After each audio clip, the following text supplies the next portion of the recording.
الحمدللہ ہمارے جو بھائی ہیں anchor person engineer Rehan Tariq صاحب حفظہ اللہ تعالی، سیشن کورٹ سے ان کو بیل مل گئی ہے اور بڑی ہمت دکھائی ہے سیشن کورٹ کے جج نے۔ عموماً اس قسم کے جو مقدمات ہوتے ہیں 295 کا ٹھپا جس پہ لگ جائے، ہائی کورٹ سے نیچے بڑی مشکل سے ہی ضمانت ہوتی ہے۔ تو ہم مبارکباد پیش کریں گے ریحان طارق صاحب کو بھی اور سیشن کورٹ کے اس جج کو بھی نام لیے بغیر، جنہوں نے یہ ہمت دکھائی اور ایک بالکل جعلی جھوٹا کیس جس کا کوئی لینا دینا نہیں تھا ریحان طارق کے ساتھ، اس کو ایٹ لیسٹ اس درجے میں کمزور کر دیا کہ ان کو بیل دے دی۔ اب ہم NCCIA سے بھی ریکویسٹ کریں گے کہ آپ بجائے اس کے کہ ان کو ناٹ گلٹی لکھ کر دوبارہ سے ٹرائل والے معاملے میں ڈال دیں، آپ اس FIR کو اپنے اینڈ پہ فارغ کریں۔ ویسے تو مجھے ناٹ گلٹی لکھنے کا بھی کوئی چانس نظر نہیں آتا، وہ گلٹی لکھیں گے، ظاہر ہے خود جو کاٹی ہوئی ہے تو اپنے کیے ہوئے فیصلے کی انہوں نے حفاظت کرنی ہے۔ ہمیں پتہ ہے سرکاری ملازمین کیا کرتے ہیں۔ اگر آپ ناٹ گلٹی لکھتے ہیں اور سیشن کورٹ میں جمع کرواتے ہیں تو پھر دوبارہ سے ٹرائل کا سلسلہ شروع ہو جائے گا اور ان کے لیے ایک آزمائش کا معاملہ ہوگا۔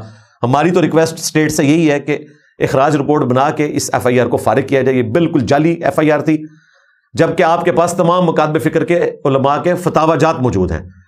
مفتی طارق مسعود صاحب نے ریٹن میں فتویٰ دیا، مفتی حنیف قریشی صاحب نے ریٹن میں فتویٰ دیا، اور سب سے بڑھ کر چمی ہیں ہمارے اسلامی نظریاتی کونسل کے جو چیئرمین ہیں ڈاکٹر مفتی راغب حسین نعیمی صاحب حفظہ اللہ تعالی، انہوں نے اپنے مدرسے سے فتویٰ دیا کہ اس میں کوئی گستاخی والا ایلیمنٹ نہیں ہے۔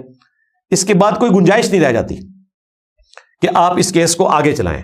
تو میرے نزدیک NCCIA کو اخراج رپورٹ بنا کر اپنے اینڈ پہ خود FIR کو فارغ کر دینا چاہیے، کورٹ تک اب معاملے کو چلان کی شکل میں نہیں پیش کرنا چاہیے۔ اگر یہ ناٹ گلٹی لکھ کر بھی چلان جمع کروائیں، جس کے چانسز بہت کم ہیں، تب بھی ٹرائل شروع ہو جائے گا اور ایک تماشا شروع ہو جائے گا 6-7 مہینے کے لیے، شاید 1-1.5 سال کے لیے۔ تو مہربانی کریں اس کو فارغ کریں۔ اسی موقع پر میں حضرت معاذ اللہ جو ٹرمپ کے ناشتے والی سرکار ہیں، المعروف گلے پھاڑنے والی سرکار حضرت ہشام الہی ظہیر صاحب، ان سے بھی ریکویسٹ کروں گا کہ میں نے آپ کو بارہا کہا کہ آپ نے یہ سارا فتنہ کھڑا کیا تھا، تو انجینئر ریحان طارق صاحب کے لیے آپ فتویٰ لکھیں۔ آپ جو سعودی عرب کے ریال حلال کرتے ہیں تحفظ حرمین کانفرنس کر کے، تحفظ حرمین کانفرنس سے بڑا کام ایک مسلمان کی جان کی حفاظت کا معاملہ ہے۔ جامع ترمذی میں، سنن ابن ماجہ میں یہ حدیث موجود ہے کہ ایک مومن کی حرمت کعبے سے بڑھ کر ہے، تو آپ نے ایک مومن کے اوپر قتل کا فتویٰ لگوا دیا ہے 295 کی شکل میں۔ اس کے حق میں فتویٰ دیں تاکہ اس تکلیف سے وہ باہر نکلے، یہ آپ کی ذمہ داری ہے۔ اور اگر آپ یہ نہیں کر رہے تو اللہ اور اس کے رسول کی بارگاہ میں آپ قیامت والے دن مجرم ٹھہرنے والے ہیں۔ پلس آپ نے جو ان کے اسسٹنٹ کے ساتھ وعدہ کیا تھا کہ میں فتویٰ دوں گا ریحان طارق کے حق میں، وہ بھی ابھی تک آپ نے نہیں دیا۔ ہماری ویڈیو میں توجہ دلانا الگ سے، آپ نے ان سے الگ سے کمٹمنٹ کی ہوئی ہے کہ میں فتویٰ دوں گا، وہ ابھی تک آپ نے فتویٰ نہیں دیا۔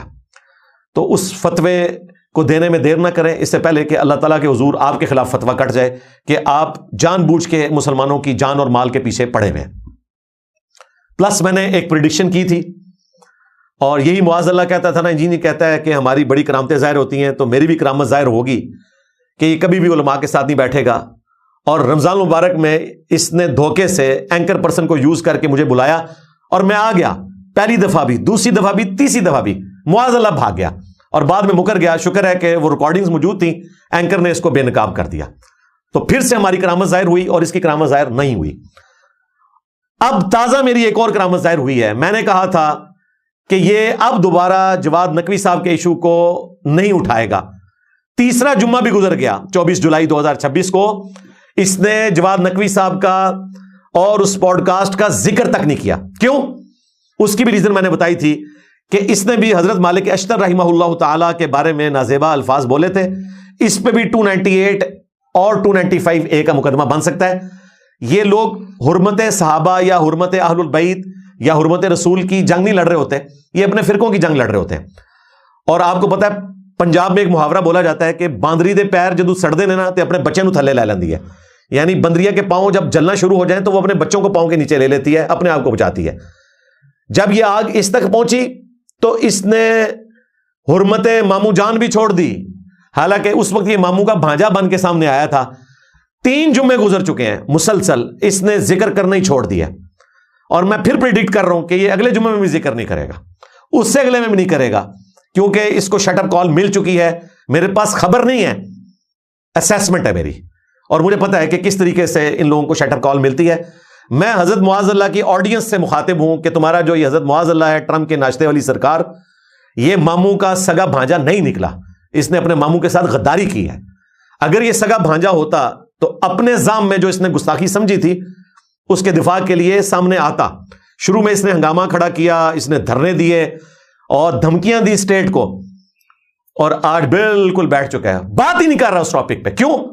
اس لیے کہ مالک اشتر رحمہ اللہ کے حوالے سے اس کے گھر کھورا نکلا ہے، یہ بھی گستاخ ثابت ہو رہا ہے. تو اس نے کہا ٹھیک ہے جی، کچھ لو والا معاملہ کرتے ہیں اور ہم دستبردار ہو جاتے ہیں حرمت مامو جان سے، کیونکہ حرمت صحابہ نہیں ہے.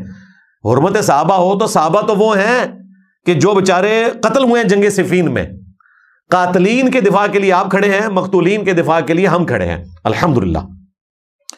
تو یہ کرامت بھی ظاہر ہوئی. امید ہے کہ یہ کرامت اسی طریقے سے چلتی رہے گی انشاءاللہ تعالی، اور ہماری خواہش ہے کہ یہ کرامت ہماری ناکام ہو اور حضرت معاذ اللہ سامنے آئے اور پھر سے وہ مسئلہ اٹھائیں. ہاں بالکل.